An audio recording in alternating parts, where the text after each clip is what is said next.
నమస్తే అండి. నా పేరు షణ్ముఖ సాయినాథ్. నేను హైదరాబాద్ నివాసిని. షాద్‌నగర్‌లోని మనకి మరల్ ఫార్మింగ్ అనేది చేస్తున్నాను. నేను MSc marine biology from Pondicherry Central University, Port Blair Andaman నికోబార్స్‌లో చదివానండి. I am a scuba diver also, licensed scuba diver ADDI.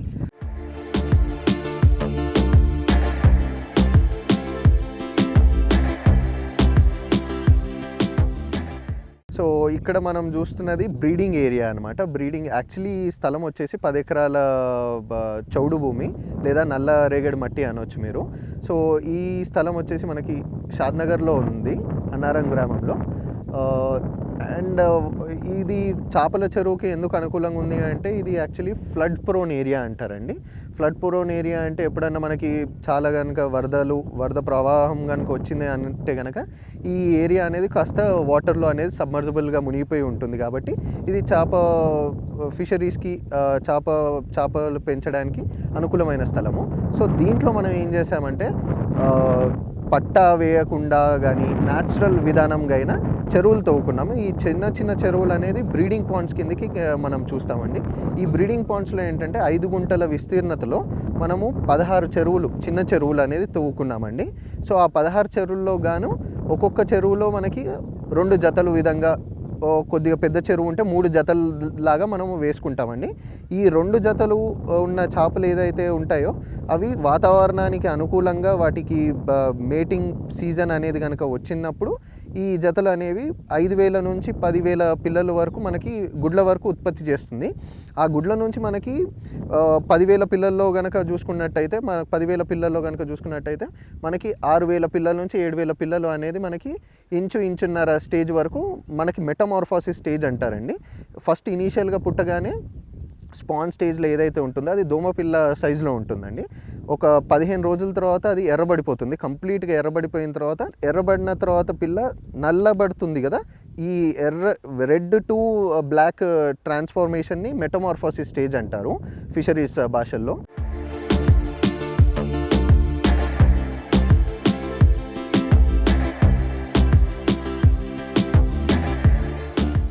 So ఆ మెటమార్ఫోసిస్ స్టేజ్ దాటాయి అనుకోండి, పిల్లలు అనేది మనకి బలంగాను తయారవుతుంటాయి అన్నమాట. సో వన్స్ ఆ మెటమార్ఫోసిస్ స్టేజ్ అయ్యాక మేము ఆ తల్లి దగ్గర నుంచి ఆ చేప పిల్లలన్నీ పట్టి మనం రేరింగ్ యూనిట్లోకి ట్రాన్స్ఫర్ చేస్తాము. రేరింగ్ యూనిట్లో ఆల్మోస్ట్ నెల నుంచి 2.5 నెలల వరకు మనం అందులో పెంచుకుంటామండి. ఎవ్రీ 15 రోజులకు గాను గ్రేడింగ్ పద్ధతిని మనం అక్కడ ఇది చేసుకుంటూ సపరేట్ చేస్తాం. సైజెస్ని బట్టి 2 ఇంచుల నుంచి 6 ఇంచుల వరకు పిల్లని మనం అందులో సపరేట్ చేసి సపరేట్ సిమెంట్ ట్యాంక్స్లో వేసుకొని అక్కడ రేరింగ్ చేస్తాము. ఒకవేళ అక్కడ రేరింగ్ అయిపోయిన తర్వాత మనకి రైతుకి అనుకూలమైన సైజు వచ్చేసి 3.5 ఇంచుల నుంచి మనకు 6 ఇంచుల వరకు రైతుకి అనుకూలమైన సైజ్ అండి. సో 3.5 ఇంచులని మనము ఈ గ్రో అవుట్ పాండ్స్ అంటారండి వీటిని. ఈ గ్రో అవుట్ పాండ్స్ వచ్చేసి వీటి విస్తీర్ణత వచ్చేసి 10 నుంచి 12 గుంటల చెరువు అనమాట ఇది. సో ఈ 12 గుంటల చెరువులోకి గాను మనం రైతుకి స్టాకింగ్ డెన్సిటీ అన్న విధానంలో మనము సలహాలు ఇస్తాము. సో స్టాకింగ్ డెన్సిటీ 10 గుంటలకు గాను 6,000 నుంచి 8,000 చేప పిల్లల వరకు మనం వదులుకోవచ్చండి. సో 6,000 నుంచి 8,000 చేప పిల్లలు వదులుకున్నప్పుడు మనకి 3 ఇంచుల సైజులు ఉన్నప్పుడు మనకి 8 నెలలకు గాను పట్టుబడి అనేది వస్తుంది. ఈ 8 నెలలు 7 నెలలు అనేది దేని బట్టి డిపెండ్ అవుతుంది అంటే, ఇది న్యాచురల్ పాండ్ కాబట్టి సీజన్ బట్టి డిపెండ్ అవుతుంది అండి. వాటి పెరుగుదల అనేది, FCR అనేది సీజన్ని బట్టి కూడా డిపెండ్ అవుతుంది. ఇప్పుడు మనకి ప్రస్తుతానికి మనం డిసెంబర్ మాసంలో ఉన్నాం కాబట్టి ఇది చలికాలం కాబట్టి వాటి గ్రోత్ అనేది కొద్దిగా స్లో సైడ్లో ఉంటుంది. వన్స్ మనకి ఎండాకాలం కానీ లేదా తొలకరి వర్షాలు జూన్ నుంచి మనకి డిసెంబర్ మాసం అనేది కల్చర్ పీరియడ్కి చాలా అనుకూలమైన స్టేజ్ అండి. డిసెంబర్లో మనకి హార్వెషన్ అనేది చేస్తాము. ఒకవేళ మనం జనవరిలో కనుక వేసుకుంటే కనుక మనకి మృగశిర కార్తిక్గా కానీ జూన్ టు జూలైలో మనకి హార్వెషన్ వచ్చే అవకాశం ఉంటుంది. అప్పుడు రైతుకి అనుకూలమైన ధర పలుకుతుంది. కాబట్టి మనకి కొరమీను ఫార్మింగ్ అనేది జనవరిలో స్టార్ట్ చేయడం కన్నా లేదా జూన్ జూలైలో స్టార్ట్ చేయడం కన్నా చాలా అనుకూలమైన సమయం అండి.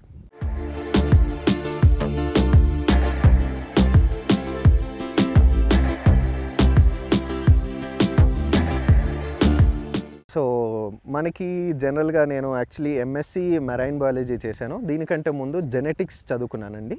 జెనెటిక్స్లో మనకి ఏంటంటే జెనెటిక్స్ సబ్జెక్ట్ వచ్చేసి మనకి మనిషిలో ఉండే బలాలు, ఒక జీవ జంతువుల్లో ఉండే బలాన్ని అనేది జెనెటిక్స్ సబ్జెక్ట్ అనేది మనకి తెలియజేస్తుంది. సో ఈ జెనెటిక్స్ సబ్జెక్ట్ చదవడం వల్ల, అది స్ట్రాంగ్ బేసిస్ ఉండడం వల్ల నాకు ఫిషరీస్ అనేది ఇష్టంతో ఎంఎస్సి మెరైన్ బయాలజీ అని చేశాను అండమాన్ నికోబార్ ఐలాండ్స్ పోర్ట్ బ్లేయర్లో. సో నేను బేసిక్గా రీసెర్చ్ ఆల్మోస్ట్ ఒక 2.5 years చేశానండి. దాంట్లో మనకి కేజ్ కల్చర్ అంటారు కదా, ఓపెన్ సీ కేజ్ కల్చర్ అనే విధానంలో మనం సముద్రపు చేపలు పెంచడము నాకు అనుభవం ఉందండి, ఆల్మోస్ట్ 2.5 years. అందులో స్కూబా డైవింగ్ లైసెన్స్ కూడా ఉంది. సో మనకేంటంటే చేపలు సముద్రం లోపల ఎలాగా ఆ నెట్ కేజీల్లో ఎలా పెరుగుతున్నాయి అనేది మానిటరింగ్ చేయడం కానీ, ఆ సైజులు రావడం కానీ అనేది చాలా డీటెయిల్గా క్షుణ్ణంగా నేను పరిశోధన చేశాను 2.5 years. దాని తర్వాత నేను నేషనల్ ఫిషరీస్ డెవలప్మెంట్ బోర్డులో ఒక 2 years వర్క్ చేశానండి. కంప్లీట్గా కన్సల్టెంట్గా 2 years వర్క్ చేశాను ఎన్ఎఫ్డిబిలో. దాని తర్వాత నాకు సొంత ఫామ్ పెట్టుకోవాలనే ఉద్దేశంతో నవాజ్ భాయ్ గారిని కలిశాను అనమాట ఈ దీంట్లో సందర్భంలో. సో నవాజ్ భాయ్ ఆల్రెడీ ఏం చేశారంటే, ఈయన ఆల్రెడీ గోట్ ఫార్మింగ్ కానీ అగ్రికల్చర్ ఫార్మింగ్లో చాలా అనుభవస్తులు. సో మేము కలిసి ఫిష్ ఫార్మింగ్ స్టార్ట్ చేయాలి అనుకొని మేము ఈ స్థలాన్ని అనేది లీజుకి, అంటే లాంగ్ లీజుకి తీసుకొని, 10 acres అనేది లాంగ్ లీజుకి తీసుకొని ఇందులో ఫిష్ కల్చర్ అంటే కొరమీనుతో మేము మొదలుపెట్టాము. కొరమీను అనే కాదండి, టిలాపియా కూడా పెంచిన అనుభవం ఉందండి. చాలా అంటే ఫ్రెష్ వాటర్ ఫిషెస్లో 4 చేపలు ఉన్నాయి. అన్నిటినీ పెంచిన అనుభవాలు మనకి ఆల్మోస్ట్ 5 years నుంచి ఉన్నాయండి. దీంట్లో గాను మనకి ఈ స్థలము మనకి చాలా అనుకూలం అండి. ఎందుకంటే నల్లరేగడి మట్టి అనేది ఫిష్ కొరమీను ఫార్మింగ్కి కానీ, ఏ ఇతర చేప ఫార్మింగ్కి అయినా, ఈవెన్ మంచినీటి రొయ్యలు స్కాంపీ అంటారు కదా, వాటికైనా మనకి అనుకూలమైన స్థలం అండి ఇది.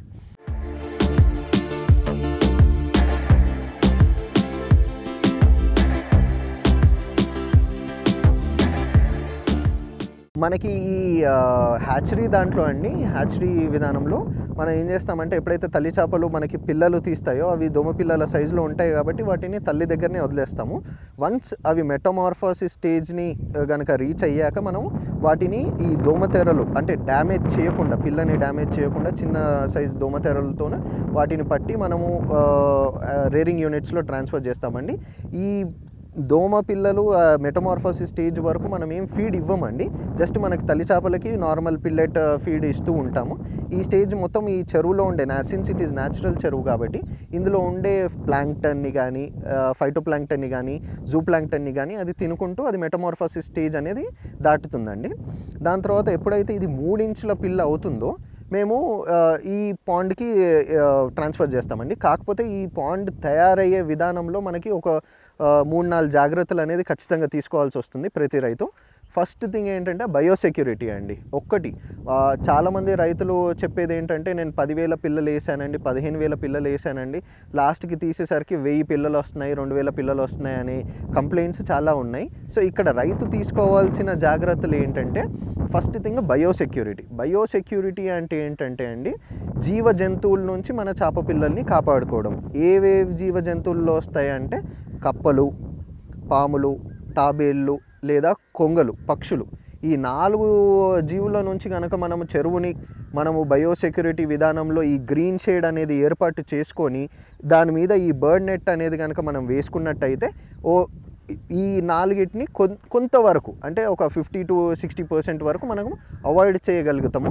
సో మనకి ఏదైతే పిల్ల స్టేజ్లో ఉన్న కొరమీని మనం వదులుకున్నామో అవి మనకి కౌంట్ తగ్గకుండా ఉంటాయండి. ఫస్ట్ థింగ్, కెనబాలిజం అనేది మనకు రేరింగ్ యూనిట్లోనే ప్రివెంట్ అయిపోతుంది. కెనబాలిజం చెరువుకు వచ్చిన తర్వాత మనము ఆలోచించాల్సిన అవసరం ఉండదండి. కాకపోతే మనము ఈ జీవ జంతువుల నుంచి కనుక బయోసెక్యూరిటీ విధానంలో కాపాడుకోగలిగితే కనుక మనం 10,000 వేసినా కానీ అట్లీస్ట్ 8,000-7,000 చేప పిల్లలు లేదా పెద్ద చేపలు అయ్యాక తీయడానికి అవకాశం ఉంటుందండి. సో ఈ బయోసెక్యూరిటీలో మనకి ఏంటంటే, ఫస్ట్ థింగ్ గ్రీన్ షేడ్ వేసుకుంటామండి. ఫస్ట్ థింగ్ రైతు అనే అతను ఖర్చు మనకి దీంట్లో ఎక్కువ పెట్టకుండా మనకి గ్రీన్ షేడ్ అనేది వస్తుందండి. ఈ పట్ట వచ్చేసి మనకి 50% షేడ్ నెట్ నుంచి 90% షేడ్ నెట్ వరకు మనం వాడుకోవచ్చు. మీరు చూస్తున్నారు కదా అక్కడ కొంగ ఆల్మోస్ట్ అది అందులో ఇరుక్కుపోయింది. సో ఈ సెక్యూరిటీ విధానం ఏంటంటే, బేసిక్గా ఈ చేప పిల్లల్ని తినకుండా లేదా కౌంట్ తగ్గకుండా ఈ ప్రొటెక్షన్లు అండి అంతా. సో ఆ గ్రీన్ షేడ్ వచ్చేసి కప్పల్ని కానీ పాముల్ని కానీ ప్రివెంట్ చేస్తుంది. ఈ పైన బర్డ్ లైనర్ అంటారండి, ఇది బర్డ్ లైనర్ అంటారు. దీంట్లో ఏంటంటే మనకి కొంగలు ఒకవేళ దీంట్లోకి వెళ్ళినా కానీ అందులోకి ఇరుక్కుపోవడం కానీ, ఒకవేళ ఇరుక్కున్నా కానీ మేము ఒకవేళ చూస్తే కనుక వాటిని తీసి బయటికి వదిలేస్తాము, లేకపోతే మ్యాక్సిమం ప్రివెంట్ అన్న చేస్తుందండి. ఈ బయోసెక్యూరిటీవి కనుక మనం చేయగలిగితే చేప పిల్లల్ని మనం కౌంట్ తక్కువ కాకుండా కాపాడుకోగలుగుతాం.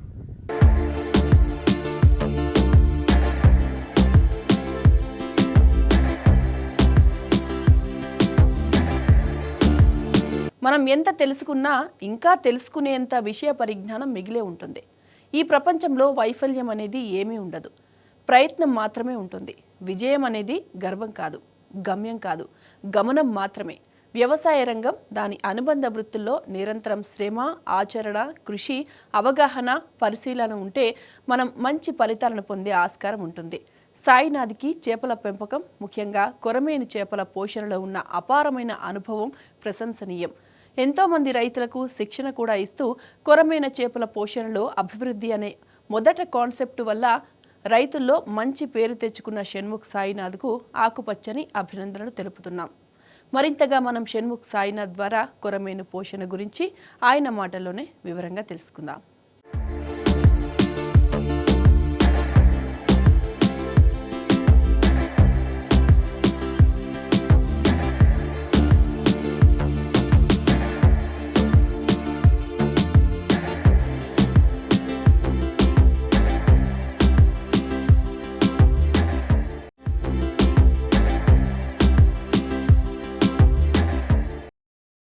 మనకి ఈ చెరువు విస్తీర్ణత వచ్చేసి 10 గుంటలు కాబట్టి ఇది న్యాచురల్ పాండ్ అండి. కింద మనం ఎట్లాంటి షీట్ కానీ లైనర్ కానీ వేయలేదు.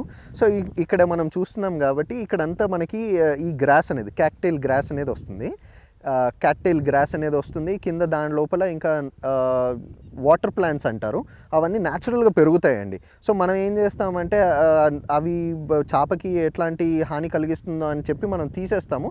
కానీ కల్చర్ పీరియడ్ అంటే మనం చేప చిన్నపిల్లలు వదిలిన దగ్గర నుంచి 8 నెలల వరకు లేదా 7.5 నెలల వరకు మనకి గ్రాస్ పెరగడం కానీ లోపల మనకి ప్లాంట్స్ పెరిగినా కానీ అది మనకి అనుకూలమే అండి. ఫస్ట్ థింగ్ ఎలాగంటే మనం చేపకి ఫీడ్ ఇస్తాం. ఫీడ్ ఇచ్చినప్పుడు అది వెళ్ళే ఫీకల్ మ్యాటర్ ఏదైతే ఉంటుందో, చేప నుంచి వచ్చే వ్యర్థాలు ఏదైతే ఉంటుందో అవి అమోనియా రూపంలో ఉంటాయి అన్నమాట. అమోనియా రూపంలో అది వాటర్లో కలిసి కిందికి సెటిల్ అవ్వడం వల్ల ఈ బంకలో ఏంటంటే బ్యాక్టీరియల్ ప్రాసెస్ అనేది అవుతుందండి.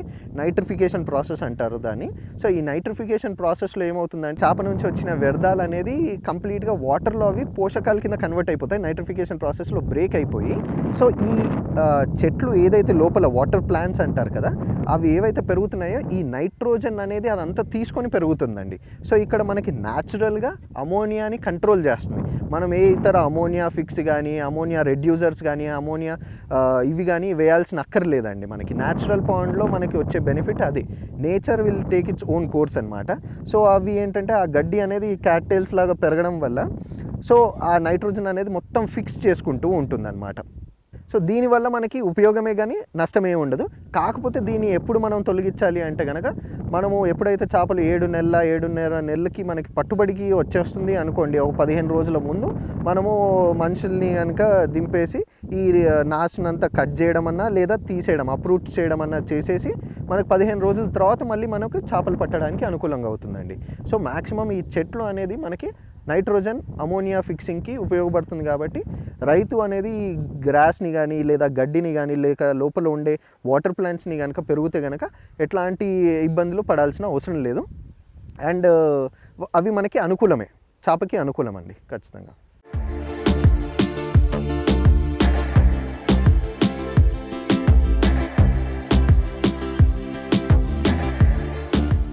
మనకి ఈ చెరువులో కనుక చేప పిల్లలు వేసుకున్న తర్వాత మనకి డిజీజ్ మేనేజ్మెంట్ అనేది చాలా ఇంపార్టెంట్ అయిన అంశం అండి.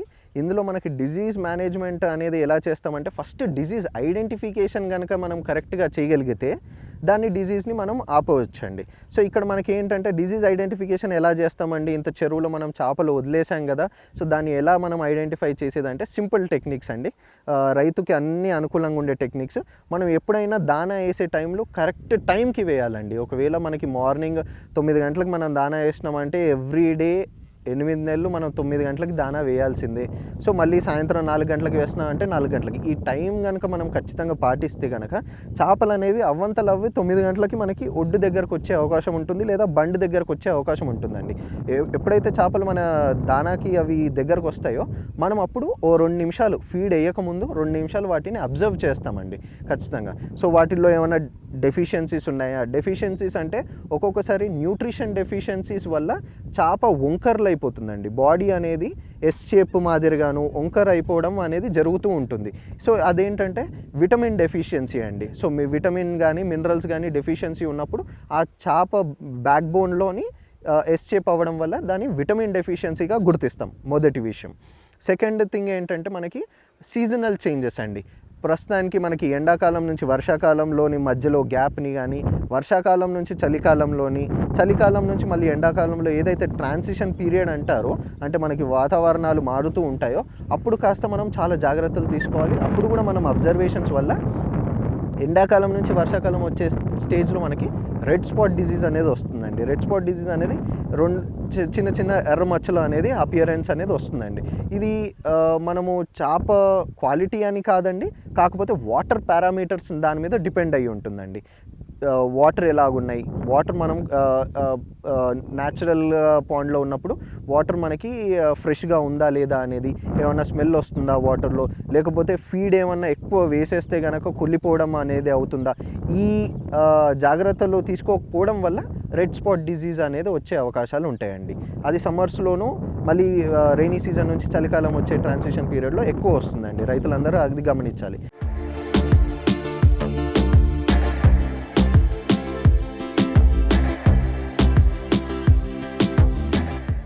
మూడోది వచ్చేసేయండి మనకి ఫంగల్ డిజీజ్ అండి. ఈ ఫంగల్ డిజీజ్ ఎప్పుడు వస్తుందంటే మనకి చలికాలంలో ఫంగల్ డిజీజ్ వచ్చే అవకాశాలు చాలా పెరుగుతాయండి. ఈ ఫంగల్ డిజీజ్ని ఐడెంటిఫికేషన్ ఎలా చేయాలంటే చేప శరీరం మీద మనకి దూదిలాగా తెల్ల తెల్ల ప్యాచెస్లోను కంతల దగ్గర అంటే గిల్స్ దగ్గర గాను, లేదా ఫిన్స్ వాటి పెక్టోరల్ ఫిన్స్ దగ్గర గాను వైట్ కలర్గా దూదిలాగా ఏమన్నా మచ్చల్లాగా ఉంటే కనుక అది ఫంగల్ డిజీజ్గా ఐడెంటిఫై చేయబడుతుందండి. సో ఆ ఫంగల్ డిజీజ్ ఉన్నప్పుడు చేపని ఇమీడియట్గా ఏవి చంపవండి. ఏ డిజీజ్ కానీ చేపని ఇమీడియట్గా చంపవు.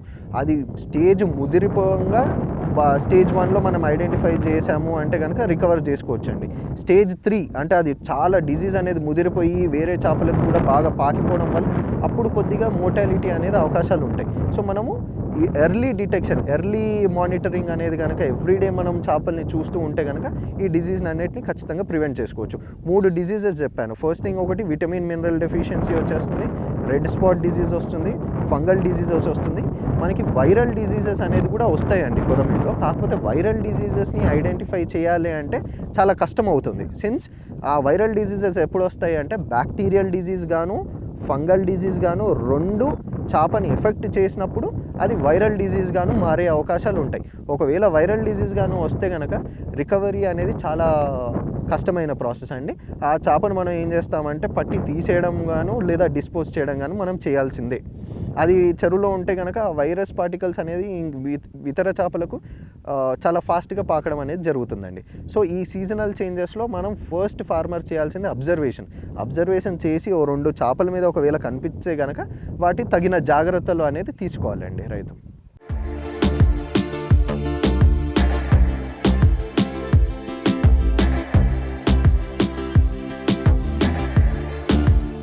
मेरा नाम मोहम्मद रहमत नवाज़ है।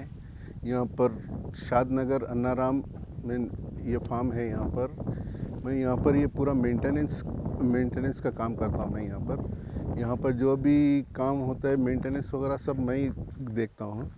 जैसे अब हमारे पास ये टैंक्स है, यहाँ पर ग्रेडिंग और जो भी डिशेस ये सब पूरा हम यहाँ पर इसको मॉनिटरिंग कर लेते पहले। फार्मर्स को देने से पहले उसको यहाँ पर पूरा क्लियर बिल्कुल फ्रेश जो है ना बच्चे हम सप्लाई करते हैं सबको।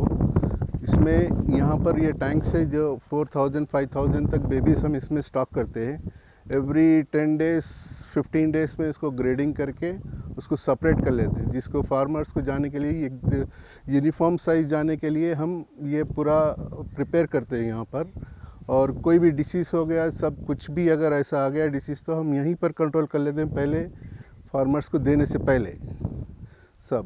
और जो वाटर चेंजिंग है, ये अब ये सेमी टैंक्स जो हमारा हैचरी है, एवरी 2 डेज़ को एक बार हम वाटर चेंज, उन लोग को प्रॉपर फीडिंग वगैरह सब यहाँ पर देने के बाद ही हम क्लियर हेल्दी बच्चा जो है ना हम फार्मर्स को देते हैं।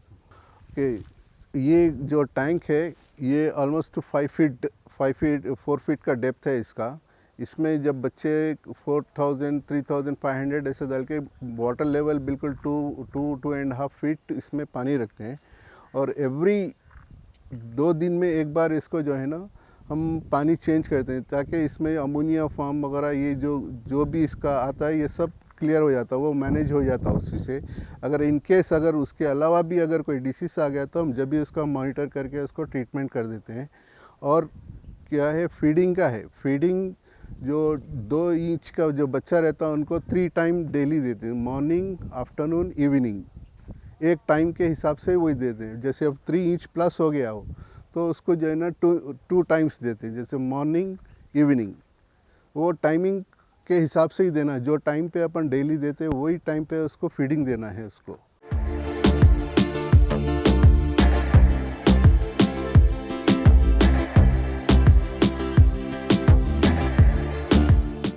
కొరమీను పిల్ల అండి మనకి పుట్టిన దగ్గర నుంచి, అంటే చిన్న లార్వల్ స్టేజ్ ఉన్నప్పటి నుంచి మనము రైతుకు అందించే వరకు దాని ఫింగర్లింగ్ స్టేజ్ అంటారండి. ఈ లార్వల్ స్టేజ్ నుంచి ఫింగర్లింగ్ స్టేజ్ వరకు మనకి కనీసం 3 నెలలు టైం పడుతుందండి. మనకు 3 నెలలు అయిన తర్వాత ఈ పిల్లని ఎప్పుడైతే రైతుకు అందజేస్తామో అక్కడ మనకు రైతు అనేవారు 8 నెలలు ఈ చేపని పెంచుకోవాల్సి వస్తుందండి. 8 నెలలు పెంచంగా మనకి యావరేజ్ వెయిట్గా కనుక చూసుకున్నట్టయితే 800 గ్రాముల నుంచి కేజీ సైజులో వచ్చే అవకాశాలు ఉంటాయి. మనకి కొరమీను అనేది 3 విధాలుగా పెంచుకోవడానికి ఆస్కారం ఉంటుందండి. ఆ 3 విధాల్లోనూ పాజిటివ్స్ ఉంటాయి, నెగిటివ్స్ ఉంటాయండి. మనకి ఫస్ట్ ఎన్ని విధాలంటే, ఫస్ట్ విధానంలో వచ్చేసి పాండ్ కల్చర్ అంటారండి. పాండ్ కల్చర్ అంటే మనకి న్యాచురల్గా చెరువు తవ్వుకొని అందులో మనము చేపల్ని వదులుకొని 8 నెలలు దానా ఇచ్చుకుంటూ పెంచడం అనేది ఫస్ట్ థింగ్ అండి. సెకండ్ విధానం వచ్చేసేసి మనకి ఆర్ఏఎస్ పద్ధతి అంటామండి. ఆర్ఏఎస్ పద్ధతిలో ఏంటంటే రీసర్క్యులేషన్ ఆక్వాకల్చర్ సిస్టమ్ అంటారు. అందులోనూ కూడా మనకి కొరమీను పెంచగలగవచ్చు.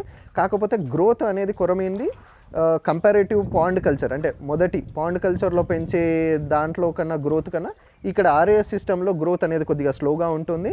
అండ్ ఆర్ఏఎస్ సిస్టంలో మనకి అచీవబుల్ వెయిట్స్ అనేది ఎంతవరకు పెంచుకోవచ్చు అంటే 700 గ్రాముల వరకు మనకి పెంచుకునే అవకాశం ఉంటుందండి. దాని తర్వాత మనకి ఐదర్ అమ్మేయడం అనేది జరుగుతుంది, లేదా చెరువులోకి వేసుకోవాలనే ఇది ఉంటుంది. కాకపోతే మనకి అచీవబుల్ వెయిట్స్ ఇన్ ఆర్ఏఎస్ పద్ధతిలో కనుక అయితే చూసుకున్నట్టయితే 700 గ్రాముల వరకు మనకు పెరిగే అవకాశాలు ఉంటాయి. సిమెంట్ ట్యాంక్లో కూడా చాలామంది రైతులు ఈ మధ్య పెంచుకోవడము నేను చూశానండి. సో సిమెంట్ ట్యాంక్లో వచ్చే పాజిటివ్స్, నెగిటివ్స్ ఏంటంటే అండి, ఫస్ట్ థింగ్ సిమెంట్ ట్యాంక్లో కనుక మనకు చూసుకున్నట్టయితే వాటర్ అనేది చాలా ఎక్కువ పడుతుందండి. వాటర్ అంటే కంటిన్యూస్గా వాటర్ చేంజెస్ చేయడము అనేది చేయాల్సి వస్తుంది రైతు. ఒకవేళ వాటర్ చేంజ్ చేయలేదనుకోండి, ఆ అమోనియా అనేది అక్కడ సిన్స్ మట్టి లేకపోవడం వల్ల లేదా బయాలజికల్ ఫిల్టరేషన్ సిస్టమ్ లేకపోవడం వల్ల అమోనియా అనేది బిల్డప్ అయిపోతుంది సిమెంట్ ట్యాంక్స్లో. అలా అయినప్పుడు చేపకి అనేది ఏంటంటే చేప వ్యాధులు, రెడ్ స్పాట్ డిసీజ్ రావడం కానీ, ఈయుఎస్ ఎపిజూనాటిక్ అల్సరేటివ్ సిండ్రోమ్ రావడం కానీ ఎక్కువైపోతుంది అనమాట. సో కంటిన్యూస్గా సిమెంట్ ట్యాంక్లో పెంచుకోవాలనుకుంటే కనుక కంటిన్యూస్ వాటర్ చేంజెస్ ఎవ్రీ 2 రోజులన్నా 3 రోజుల కన్నా ఖచ్చితంగా వాటర్ అనేది చేంజ్ చేసుకోవాల్సి వస్తుంది. ఇంకొకటి సిమెంట్ ట్యాంక్లో గ్రోత్ కనుక చూసుకున్నట్టయితే మనకి చేపల్లో విధానంలో మనకి వియట్నాం కొరమీన్ ఏదైతే ఉంటుందో సిమెంట్ ట్యాంక్లో కనుక చూసుకున్నట్టయితే 800 నుంచి 900 గ్రాములు అచీవబుల్ సైజ్ అండి సిమెంట్ ట్యాంక్లో పెరిగే అవకాశం ఉంటుంది. వేరాజ్ నాటు కొరమీను అనేది 600 నుంచి 700 గ్రాములే పెరుగుతుందండి సిమెంట్ ట్యాంక్లో. సో దయచేసి ఎవరన్నా రైతులు కనుక సిమెంట్ ట్యాంక్లో పెంచుకోవాలన్న ఉద్దేశం కనుక ఉంటే కనుక మనము 600 నుంచి 700 గ్రాముల వరకు పెంచే అవకాశమే ఉంటుంది అని ఖచ్చితంగా తెలుసుకోవాలండి. మనకి వియట్నాం కొరమీనా అంటే కనుక మనకి వాటర్ క్వాలిటీ కనుక మనం మెయింటైన్ చేయగలిగితే 800 గ్రాముల వరకు మనకి సిమెంట్ ట్యాంక్లో పెంచుకునే ఆస్కారం ఉంటుందండి.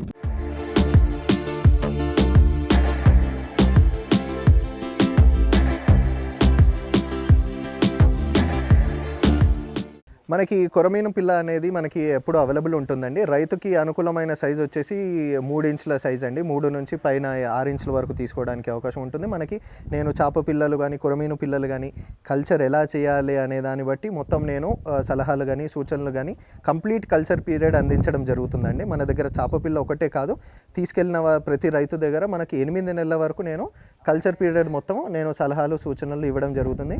మన ఫామ్ వచ్చేసి షాద్నగర్ లోని అన్నారం గ్రామంలో ఉందండి.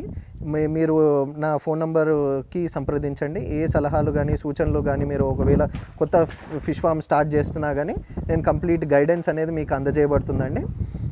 మీరు నేను సాటర్డే సండే మీరు ఎప్పుడు వీలున్న వీకెండ్స్లో కనుక మీరు ఇక్కడ ఫామ్ విజిట్ చేయడానికి తప్పకుండా అనుమతిస్తానండి. మీరందరూ వచ్చి ఫామ్ విజిట్ చేసి చేప పిల్లని చూసి నేను ఎలా కల్చర్ చేస్తున్నాను అనేది కూడా చూడొచ్చండి. నా దగ్గర ఓన్లీ హ్యాచరీయే కాదండి, మనకి రేరింగ్ కూడా ఉందండి. మనం చేపలు పెంచుతున్నాం కూడా. సో పెంచి దాని ఉన్న అవుట్పుట్ని కూడా మనము ఖచ్చితంగా మేము రైతుకి అందించడం చేయగలుగుతుంది. సో ఏమైనా ఉన్నా కానీ సలహాలు కానీ సూచనలు కానీ ఏవైనా కావాల్సిన అయితే సంప్రదించండి. Thank you.